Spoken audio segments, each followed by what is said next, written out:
Bien, hoy vamos a hablar acerca de la hipertensión arterial. La hipertensión arterial es una afección que puede aumentar considerablemente el riesgo de padecer algunas enfermedades cardíacas, ¿cierto? También enfermedades cerebrales, renales, y una de las principales causas de muerte y enfermedad en todo el mundo. Un paciente con hipertensión arterial siempre va a aumentar el riesgo de sufrir alguna enfermedad en las arterias coronarias como aterosclerosis, angina, infarto, problemas cerebrovasculares, ictus, derrames cerebrales, ¿ya? Y a partir de una edad avanzada, entre los 70 y 80 años, puede haber fibrilación auricular, una arritmia muy prevalente comúnmente, ¿ya? Por lo tanto, es importante siempre controlar la presión arterial para poder reducir estos riesgos, que es tal cual como muestra esta diapositiva. Cuando hablamos del diagnóstico de hipertensión arterial, podemos clasificarlo en dos tipos de criterios, como la Asociación Europea de Cardiología y también por la ACC, que es la American College of Cardiology, y la AHA o la AHA, ya que es la American Heart Association. Bien, y de cierta forma lo que podemos diferenciar es que en la sociedad europea encontramos el óptimo, el normal, el elevado y hasta 3 grados, a diferencia de la American Heart Association o American College Cardiology, que encontramos normal, elevado, 2 grados, y habla de una crisis hipertensiva. Bien, entonces a lo que se le llama grado 3, en otro lado se le llama crisis hipertensiva, donde tenemos mayor o igual a 180 la sístole o la diástole mayor o igual a 120. ¿Ya? Por otro lado, acá tenemos también el grado 3, mayor o igual a 180, y la diástole mayor o igual a 110. Bien, ambas eventualmente coinciden que lo óptimo o lo normal vendría siendo menor a 120 y de sístole, perdón, y menos de 80 de diástole. Bien.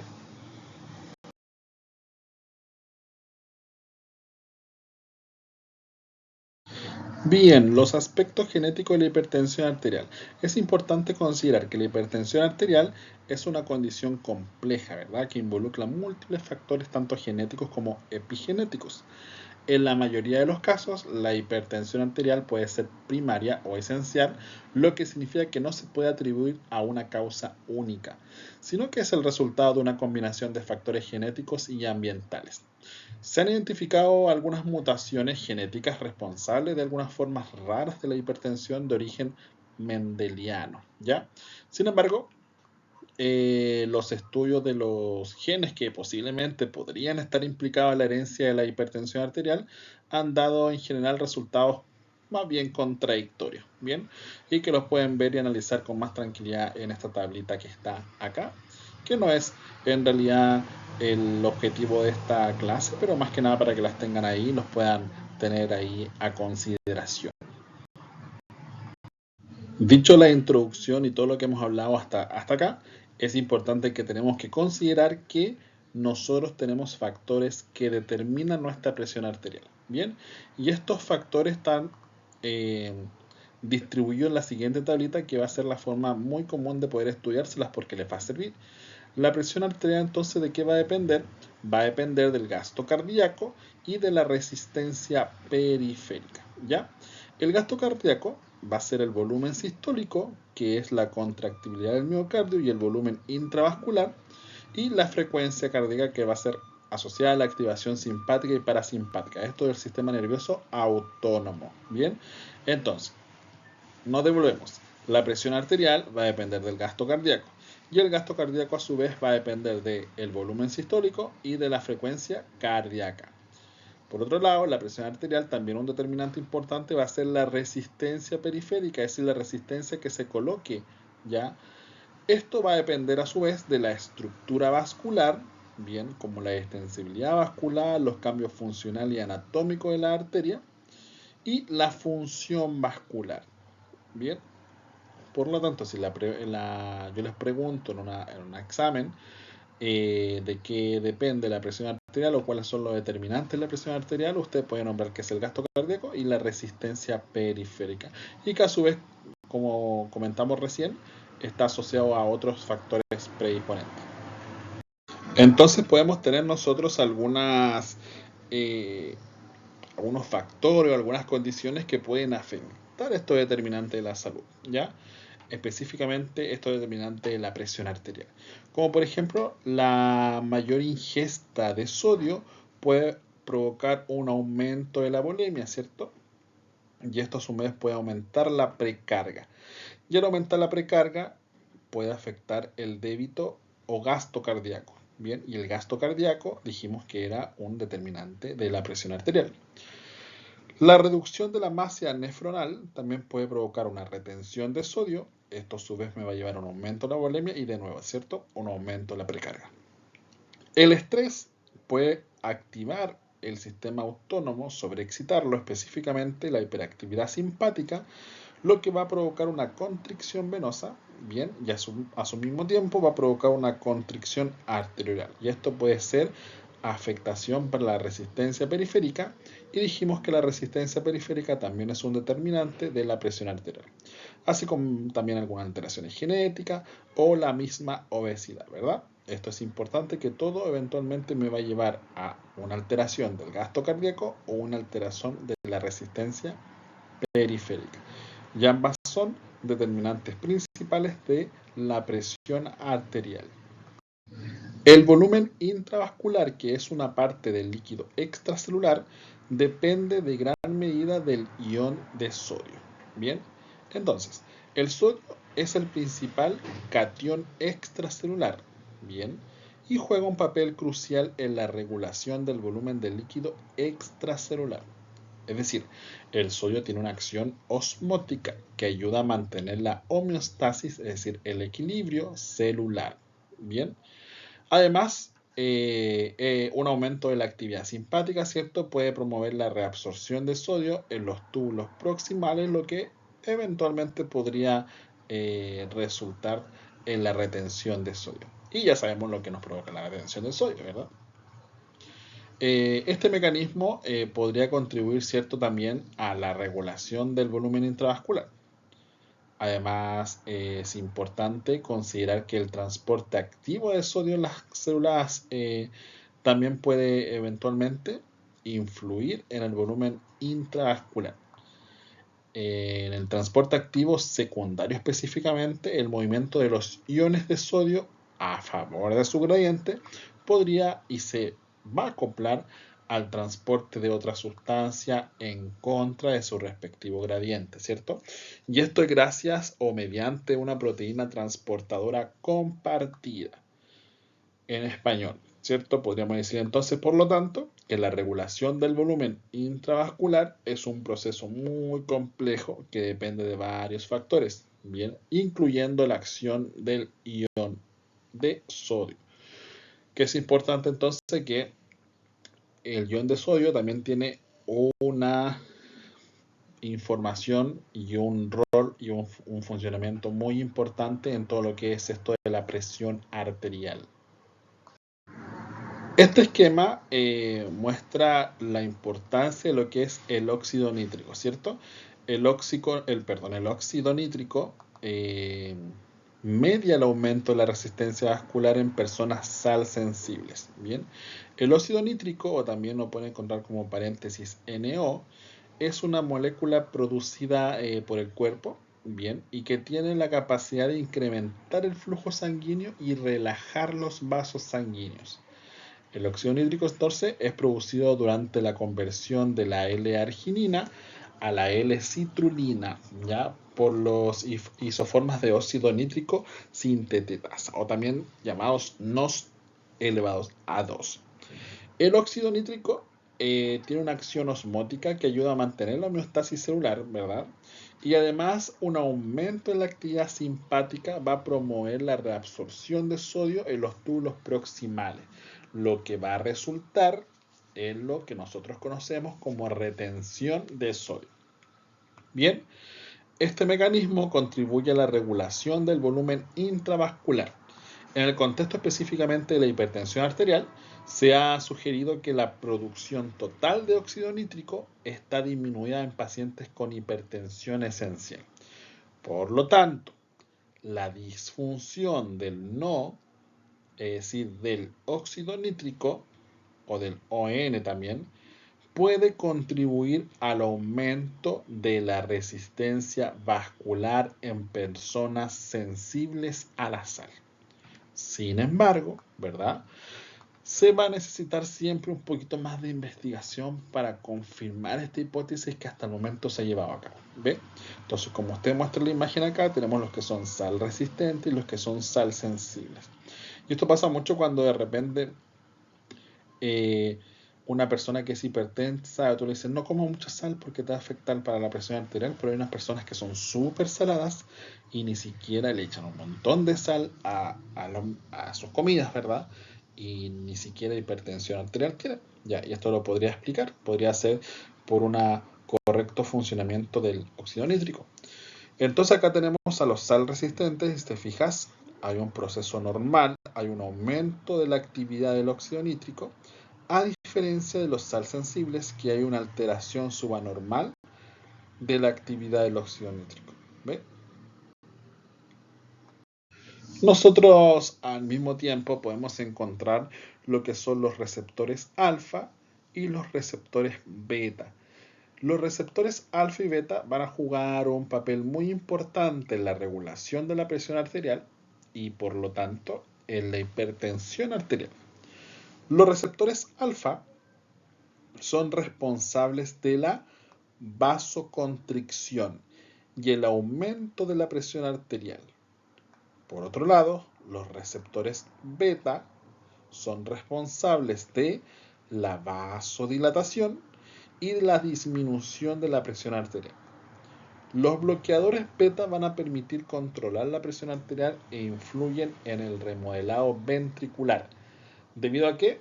Debido a la reducción de la poscarga, de la contractibilidad miocárdica y de la tensión sobre la pared ventricular. Es importante considerar además que algunos bloqueadores beta, como el celiprolol o ¿cuál otra vez? El labetalol, además de una acción bloqueadora específicamente sobre los receptores beta, también la tienen, ya, aunque con menos intensidad usualmente. Sobre los receptores alfa, sobre los receptores alfa, se me trabó esta cosa acá. No me aparece el láser.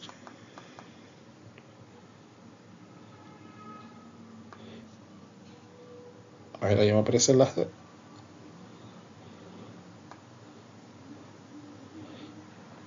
Ya, ahí está. Entonces, además de una acción bloqueadora, lo que estaba hablando, ¿cierto? Sobre los receptores beta, ya que también la van a tener, que dijimos que la iban a tener con menos intensidad, específicamente sobre los receptores alfa, que les va a conferir un efecto vasodilatador y directo, y van a contribuir a reducir la hipertensión arterial. Es importante también considerar y destacar que la elección del tratamiento para la hipertensión arterial va a depender de las características individuales de cada paciente, ¿bien? Y puede incluso incluir bloqueadores alfa, bloqueadores beta o una combinación de ambos, ¿bien? Entonces acá les marqué algunos puntos más importantes acerca del funcionamiento de estos receptores.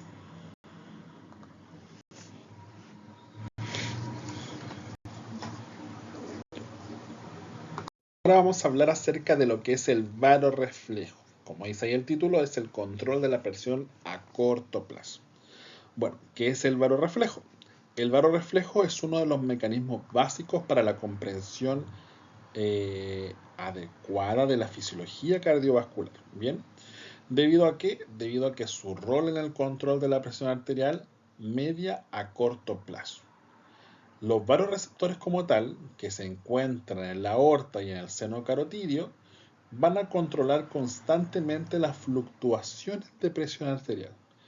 Estos varorreceptores específicamente van a transmitir sus datos al sistema nervioso central y más concretamente al centro cardiorregulador del bulbo raquídeo. Y en respuesta a un aumento en la presión arterial, los vasoreceptores que van a hacer van a aumentar su tasa de disparo, lo que lleva a una disminución de la frecuencia cardíaca, de la contractibilidad del corazón y de la resistencia vascular periférica, lo que en última instancia va a provocar ¿qué cosa? La reducción de la presión arterial. Por otro lado, una disminución en la presión arterial va a disminuir la tasa de disparo de los vasoreceptores, lo que aumenta la frecuencia cardíaca, la contractilidad del corazón y la resistencia vascular periférica. ¿Qué va a provocar esto? Lo contrario, ¿cierto? Aumentar así la presión arterial.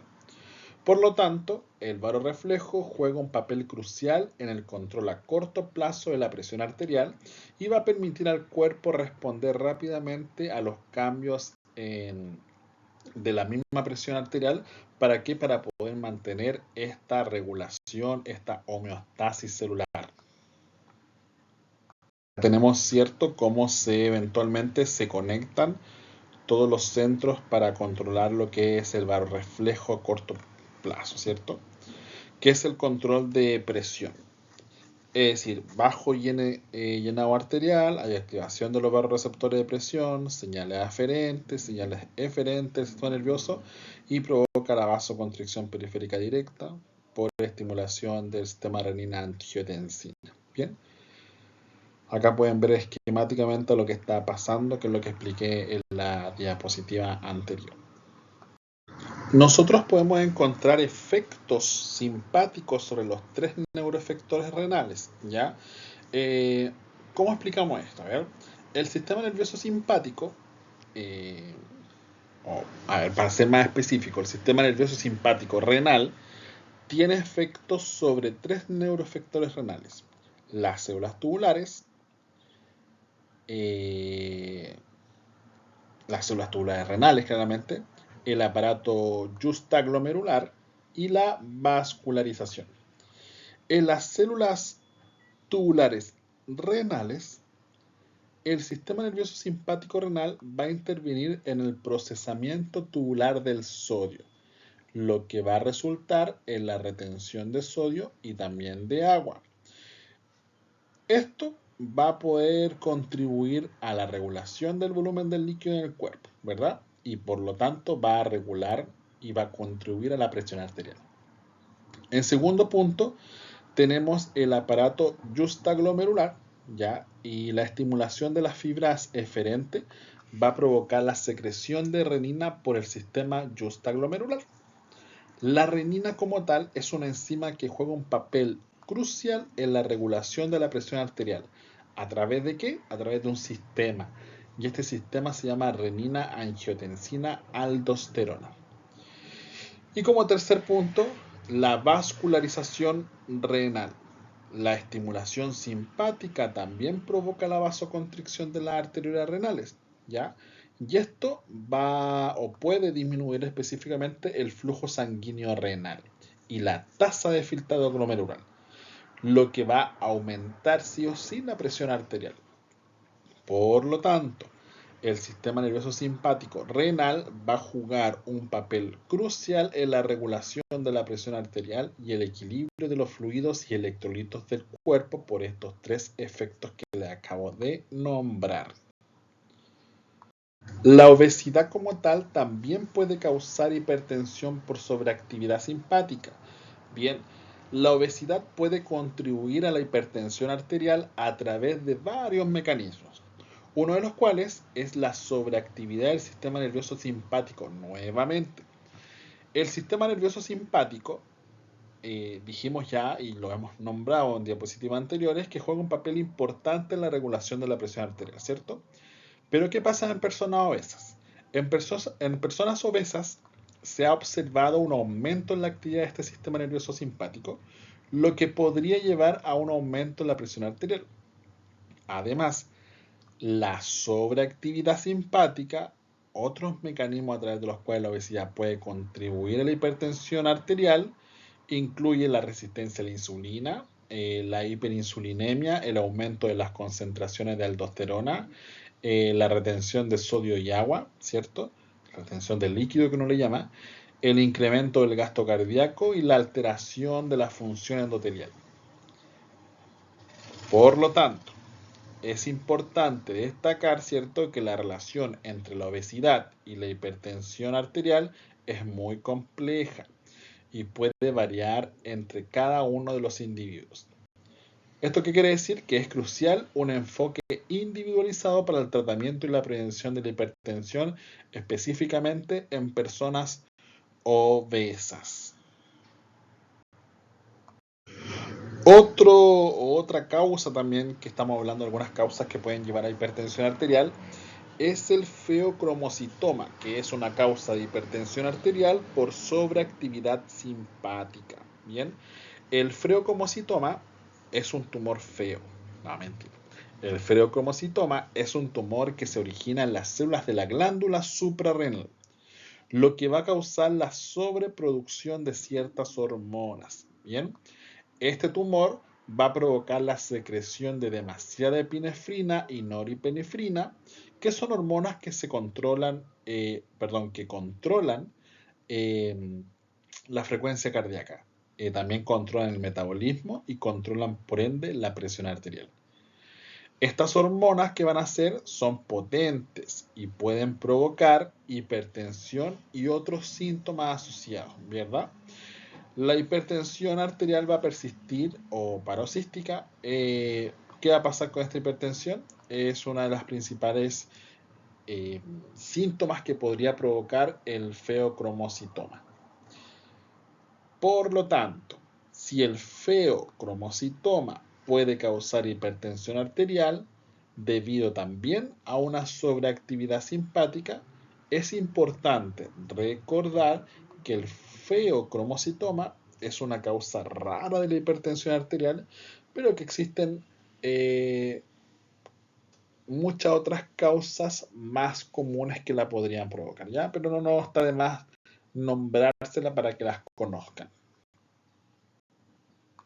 Estuvimos hablando acerca del sistema de renina-angiotensina-aldosterona y como componentes sistémicos tisular, y podemos decir que este sistema, lo repito, sistema renina-angiotensina-aldosterona, es un sistema hormonal que va a jugar un papel crucial en la regulación de la presión arterial y volumen de líquidos. Bien, este sistema consta de varios componentes, tanto a nivel sistémico como celular. Primero, la renina. La renina es una proteína que se libera principalmente por los riñones y su función va a ser regular la presión arterial en la sangre y en los tejidos. Como segundo invitado, la angiotensina. La renina enciende el angiotensinógeno. Ahí lo dije bien. Angiotensinógeno, sí, ahí está. Lo dije bien. Entonces, vamos de nuevo. La angiotensina. La renina enciende el angiotensinógeno, que es una proteína grande que circula por el torrente sanguíneo, ¿ya? Y lo va a encender y lo va a dividir en dos fragmentos.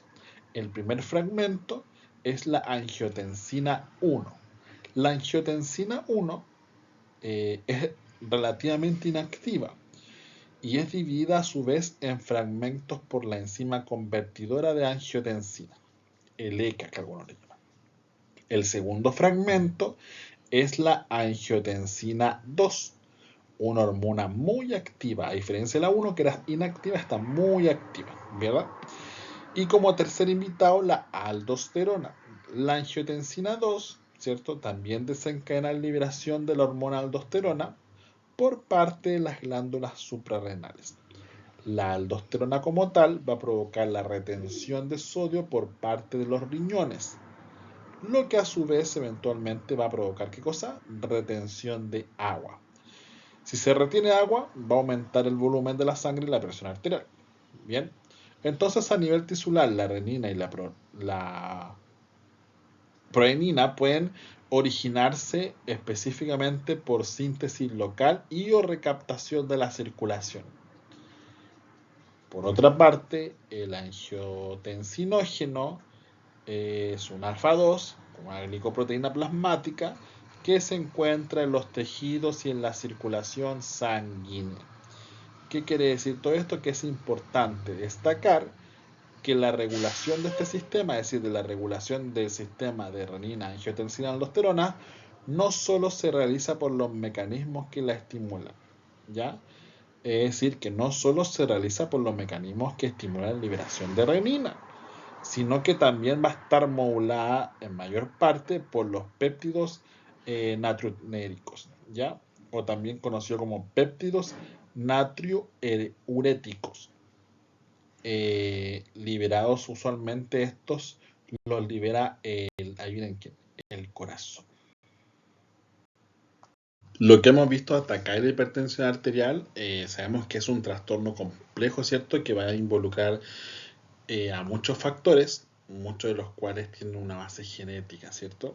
En la hipertensión arterial, los cambios en la estructura de las arterias de resistencia, dijimos que la parte de la resistencia era un determinante principal de la presión arterial, ¿cierto? Entonces los cambios en la estructura de arterias de resistencia podrían implicar una combinación de dos procesos. Primero, de la remodelación eutrófica y de la remodelación hipertrófica, en cuya producción específicamente van a intervenir modificaciones en las células musculares lisas y de los componentes de la matriz extracelular. La resistencia vascular periférica va a estar caracterizada principalmente por la elevada de la misma presión arterial. Esto debido a específicamente las alteraciones estructurales y funcionales de los pequeños vasitos, ¿cierto? De las pequeñas arterias. La remodelación de estos vasos va a contribuir al desarrollo de la hipertensión y su asociado daño a los órganos blancos.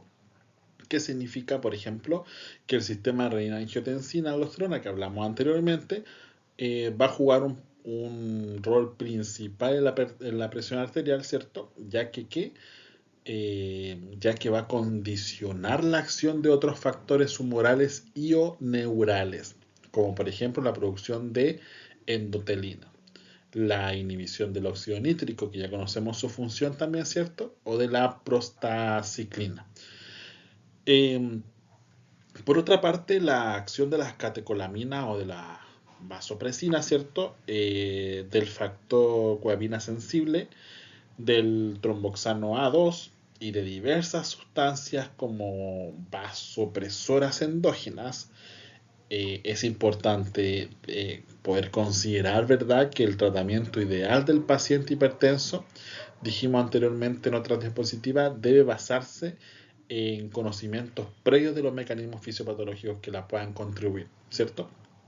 Los avances actuales en genética o en el genoma humano, podríamos decirlo, integran los conocimientos fisiológicos, fisiopatológicos y estudios de población, ¿ya? Esto podría eventualmente permitir en un futuro tratamientos más racional y selectivo. Bueno, está de más decir que la hipertensión arterial se puede prevenir, ¿cierto? Por lo tanto, debería estar nuestro mayor enfoque en la prevención. Entonces, acá muestra la imagen como cierto un mecanismo vascular por resistencia podría limitar el flujo sanguíneo. ¿Ve? Ahí se ve la imagen muy clarita como disminuye el diámetro del vaso. La hipertensión arterial puede también ocasionar hipertrofia ventricular izquierda. Sí, es verdad. La hipertensión arterial puede provocar hipertrofia ventricular izquierda. ¿Por qué dijimos? Porque la hipertensión, muchos estudios dicen que la hipertensión arterial es la causa más frecuente del HVI, es decir, de la hipertrofia ventricular izquierda. Cuando la presión arterial es alta, esto se traduce a que en el corazón levante pesas todos los días. Con el tiempo, ¿cierto? El músculo del corazón se va a volver más grueso, como el de un físico-culturista. La hipertrofia ventricular izquierda es una afección en la que el músculo del ventrículo izquierdo del corazón se engranda, se engrosa. Esto puede provocar dificultad en el corazón. ¿Para qué? Para que bombee sangre de manera eficiente, ¿verdad? Y los síntomas de la hipertrofia ventricular izquierda pueden incluir falta de aire, hinchazón en las piernas, dolor en el pecho, sensación de latidos rápidos, eh, o latidos fuertes como palpitaciones, desmayo o sensaciones de desvanecimiento. Es importante destacar que la hipertrofia ventricular izquierda se puede tratar mediante el tratamiento de la hipertensión, con un control adecuado, por ejemplo, de la presión arterial a lo largo de los años, ¿verdad? El pronóstico podría ser bastante bueno. Por último, la hipertensión arterial y la diabetes mellito en este caso, son dos condiciones que a menudo coexisten. Es muy común encontrar pacientes con hipertensión arterial y al mismo tiempo con diabetes mellito, ¿ya? Y ambas se consideran factores de riesgo independientes para la enfermedad cardiovascular.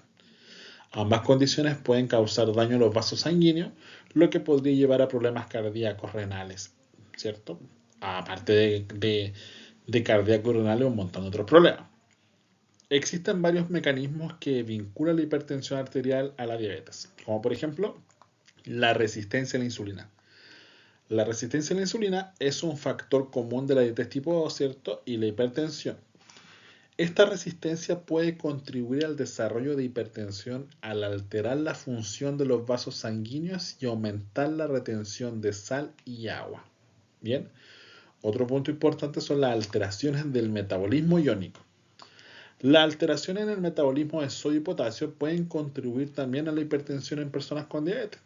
Como tercer punto, alteración del sistema renina-angiotensina. Dijimos que este sistema juega un papel crucial en la regulación de la presión arterial, ¿cierto? En la diabetes puede haber una activación excesiva de este sistema, lo que puede contribuir al desarrollo de la hipertensión arterial. ¿Qué quiere decir todo esto? Que es importante destacar que el tratamiento de la hipertensión arterial en pacientes con diabetes puede ser diferente al de los pacientes que solamente tienen hipertensión. Esto específicamente se va a deber a que la diabetes puede afectar la forma en que el cuerpo responde a ciertos medicamentos para la hipertensión.